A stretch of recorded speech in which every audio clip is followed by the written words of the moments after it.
미국 국토안보부가 위구르 강제노동 방지법 시행에 따른 제재 기업을 확대했습니다. 대중 제재가 심화되는 걸까요?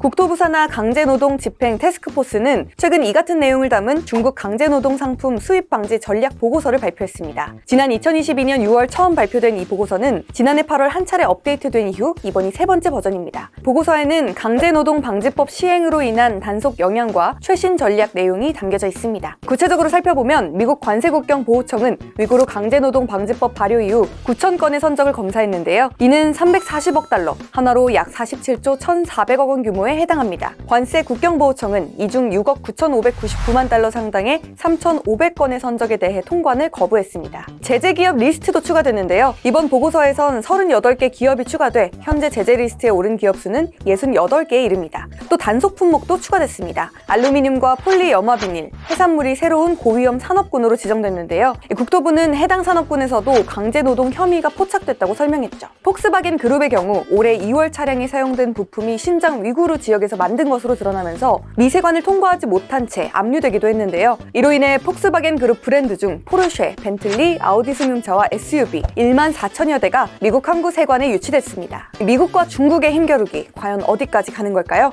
자세한 내용은 이정환 교수가 분석했습니다.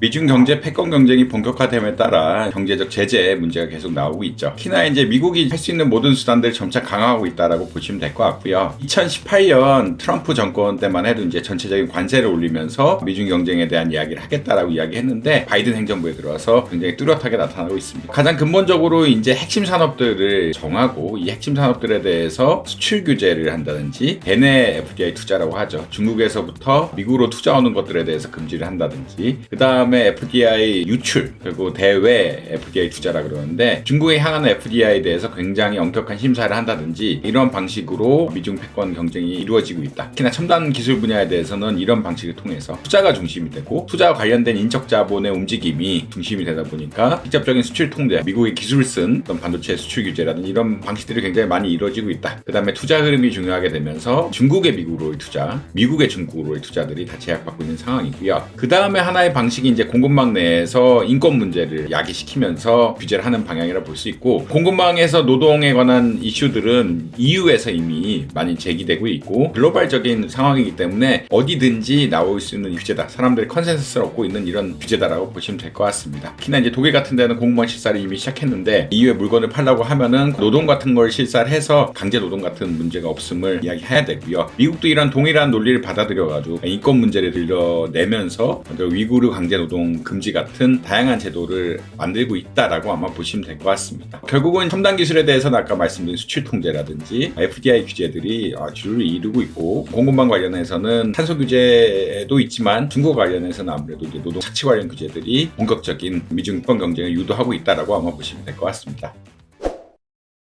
오늘 더구루에서 준비한 소식 어떠셨나요? 더 자세한 내용이 궁금하시다면 더구루 홈페이지와 유튜브 구독을 통해 만나보시기 바랍니다.